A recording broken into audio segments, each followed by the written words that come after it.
All right, you ready? This is like an eye chart. I'll help you out. Don't worry, don't worry. Let's start with state your name and what part of Windsor you're from. Okay, my name is Daniel Crittenden. I live, I guess, what is now called the Manianic neighborhood because we named it for this event. And I've lived in Windsor since I was 2 years old. The story is that they moved into the house in Windsor on my second birthday. Exactly. Very nice, very nice. So, let's see. So, where did your family live before you moved to Windsor? My parents lived in an apartment in New Britain, New Britain, West Harvard, Farmington Line intersection. Did they say why they moved to Windsor at all? I'm sorry, no, that's not right. They lived in Bloomfield. Okay. They lived in Bloomfield, had my sister, who's 15 months younger than I am, and needed a bigger space. So they moved from along Park Avenue.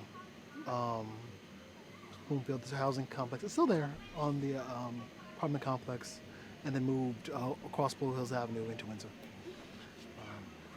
Let's see. So how? What is your experience in Windsor? What do you think? Let's talk about your experiences going through elementary school up through high school. So I attended public schools and private schools in Windsor. I started off, my parents being very religious people put me in the only Christian school. Well, no, the more Pentecostal of the Christian schools in Windsor. And then that was interesting. Then I transitioned into Pequannock for 30 days. 30 days, because they were like, let's try public schools, you know. They were all young in their 20s. Then I had a medical incident.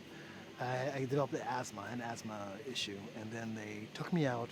They had moved my sister into Trinity Christian School, and their preschool, preschool 4 or 5 program. And then they brought me over in 3rd grade, 4th grade, 2nd grade, and I was there through 3rd grade and 4th grade. And 4th grade, and then we transitioned back into public schools at 5th grade. My sister then went to school in West Hartford, and then my mother actually had my brother, so then my brother was kind of in preschool. He was over there in West Hartford as well. Then I went to Pequannock 5th grade and transitioned into Metropolitan Learning Center in Bloomfield in 2000, 2001, given years, and graduated there in 2008. So I graduated the 4th class out of that high school. Did you play any sports while you were in town? Did you play baseball or basketball or something? We learned pretty early that I was not good at doing sports. Are you an artist then, or music, or? Oh, not really. We did sports, but I didn't have the hand-eye coordination. We'd be at fall soccer, and the kids would be, kicking the ball, and I'd just be standing there. So we just realized that it just was not a good fit. And so it just wasn't my thing. Do you remember your coach's name or anything? Or? No, I No? mean, you might as well ask me. I just thought I'd throw that out there. No. Did you say you went to churches here? No. I've never. No. I thought you said your parents were really religious. They're religious people. But they so they were like, it was the 90s, and I guess the 80s, and they were like, we want our kids to have a Christian education, that Christian education situation, and they ended up sending me to Praise, Power, and Prayer on is that Old Kennedy Road, I think, or wherever it is, for 2 years. And one of the things I realize now as an adult that I carry from that place is that my 1st grade teacher every day, she was a maybe 5'6", 300-pound woman. She was very, the largest hoop skirts I had ever seen in my life. To the ground, was very, very, very profound lady, at least from the perspective of a 1st grader. Granted, she could have been normal size, but to me. And what she would do is every day would list everything we had to do on the board, on a giant pad of paper. And I would never get through that pad of paper. Never. Not a day of first grade did I ever get to item 15 or item 16 on that list. But now as an adult, I find that having to write things on a board and having them up on the wall is a good way for me to keep organized with things. Like, and I don't know why, like, of all the things I keep from the, is that. I love that story. I think I Yeah. asked you about your teacher or something. Yeah. How many kids were in your class or in your school? So at Praise Bound Prayer, we had, God, it must have been around 30 kids, 40 kids. The whole school? No. School at that time was about 90 kids. And they had kids packed in there like, it should have been an investigation how many kids they had in that school. They had 90 kids, and you go through the door. There's a classroom off the lobby that was like kindergarten. Then there would be classrooms to the side of the lobby that was like first and second grade. The lobby itself was third and fourth grade. Then you would go down because it's a church too. So then their sanctuary was set up. Half seats. Fifth and sixth grade were all against the wall, and then back on the back wall there was eighth through 12th. Like it was a K through 12th grade. K through 12 school, and 90 something kids because they had to keep it, under the large enough to make money, but small enough so that no one would look in and be like, "What y'all doing over here?" So yeah, at that time, yeah. So there, we had. I imagine somewhere no less than 20 kids. I'm comfortable with saying 20 kids in my first and second grade class. So there were all classes like all in one room? One room. But different classes, like different teachers? Oh no, it was K through yeah. So once teacher per grade. Well, per pairing of grades. So like first and second was one teacher, third and fourth was one teacher, fifth and sixth was one teacher. But then middle school and high school were all taught by one teacher. And they didn't pass classes. It was actually they used at the time they used the VCR. These people are still alive. You won't get me in trouble. I know these people personal. Not at all. Don't air this one. Yeah, but they used like a curriculum out of Florida, the Becca Book program, Becca Book curriculum, which is pretty creationist, fundamentalist. Very. So did most people go like K through 12 there? Not from that era. Most of us were there for 1 or 2 years. I know some people did 3 or 4. I did have a couple friends who graduated from that school. Their parents just had the money and the commitment to kind of navigate, because it's a pared down experience from a regular public school. Like coming out of that school and Trinity, I didn't know the Pledge of Allegiance. Those kind of things that routine kids do in school. I didn't know we do that. I think they talk about the Pledge of Allegiance to the Christian flag, which is a whole other conversation. And then I went to Trinity, and Trinity did the Pledge of Allegiance and the Pledge of Allegiance to the Christian flag. And then it's amazing what you keep from different educational experiences. Then I went to Metropolitan. When I transitioned to Metropolitan, and this was, this had been 3 months into my first year or second year. There, they started doing this thing where they were looking at the schools over in China, and the Chinese school that they didn't model us, or they got this from. Apparently, the teacher would enter the classroom, say good morning, students. Everyone would stand and say good morning back to the teacher, and we did that, every class period for 7 years. So when I got into college at UHart, it took me a while to be like, to not hear door slam, good morning, good morning class, and stand up and say good morning teacher, because that was what I had done for so long. I was like, oh my God, yeah. And even if today it'd probably be like, just in my head be like good morning, which is a thing that we did for so long. Okay. I did swim in high school because at that time Crittenden didn't have its own athletic programs. So I swam for Windsor High. Oh God. My brother swam with some guys too. Yeah, I swam for Windsor High, and I'm trying to figure out if I want people to know this about my life.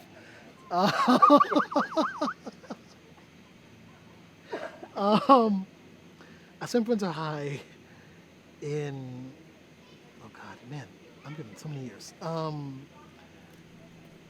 0506 or 405 or 506. Um, and we lost every swimming meet we ever were in, except for two meets, one against Enrico Fermi and one against some other school. And the only reason we won those meets was because the numbers. We had more people physically on our team than they did. So they came in first, in their relay. But our relay was second, third, fourth, and fifth, And because of the point allotments in swimming, we ended up winning those. And it made like the reminder, I think it was a reminder write-up about how we won the meet. Like, because we were, just always losing everything. Yeah, so that was my sports, and those kids were so happy about losing all them games. I was just so pissed off. I was like, "How are we happy? Leave that alone."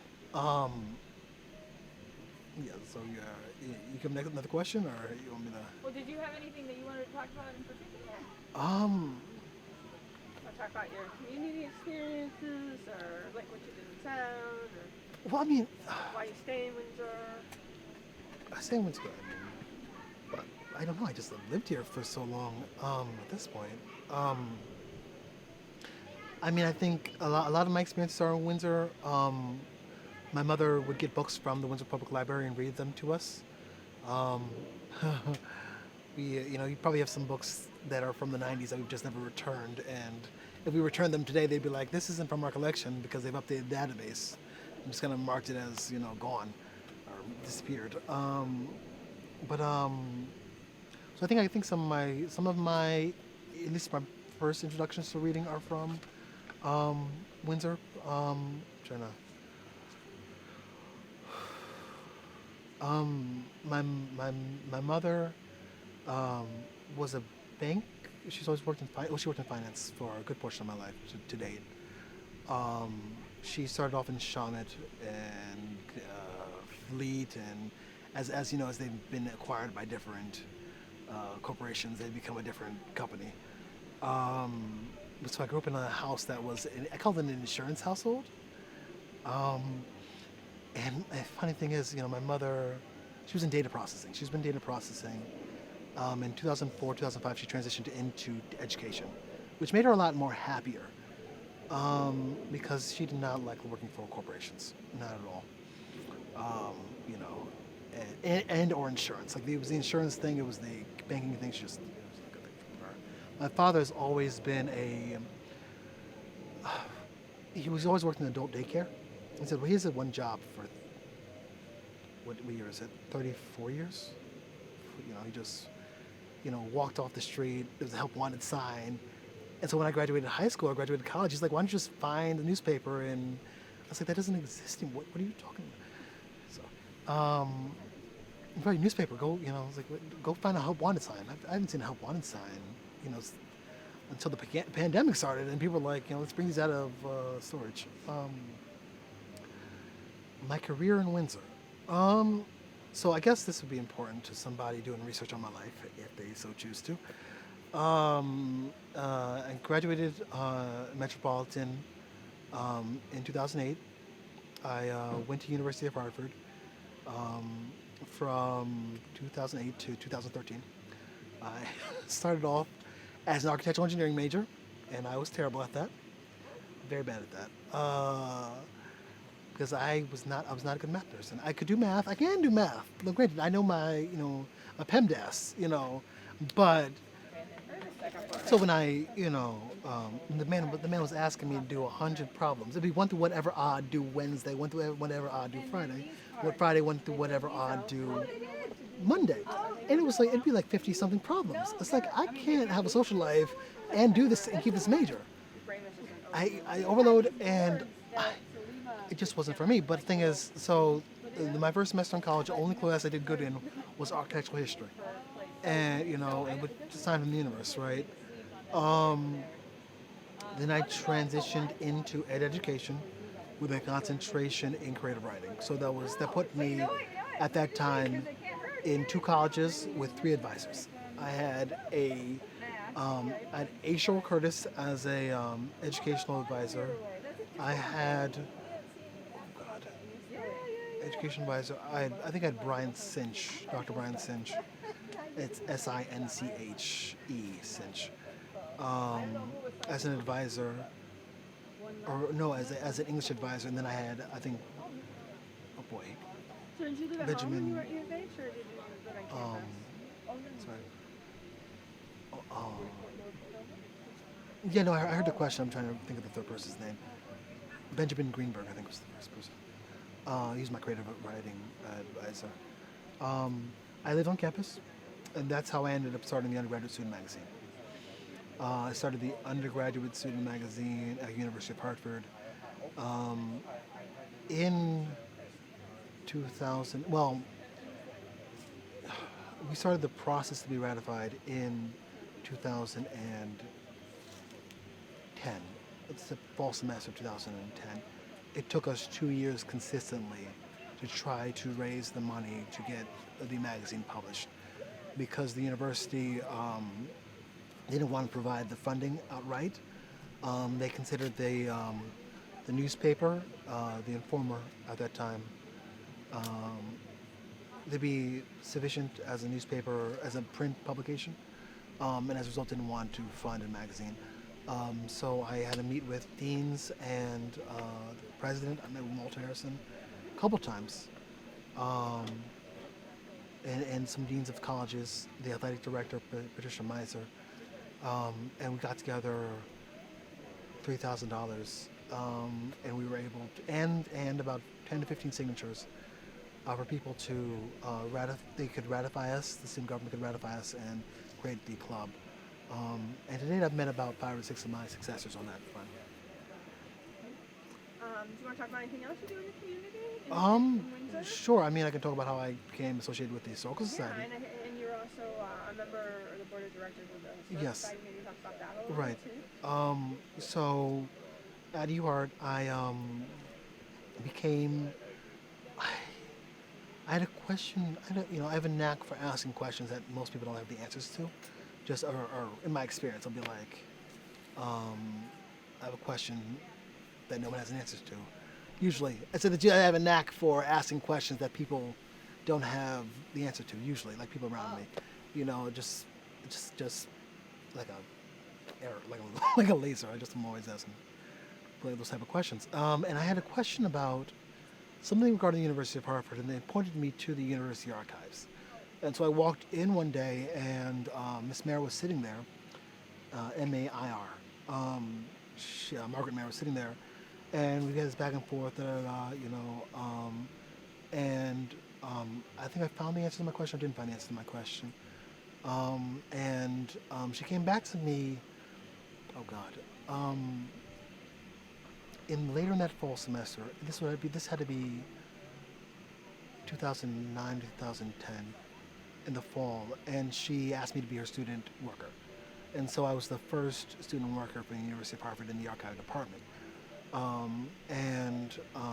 Through that, I had a couple good experiences. I learned about finding aids. I learned discipline to sit down and, know information and not, just, become ecstatic about it. Did you know this? That type of thing.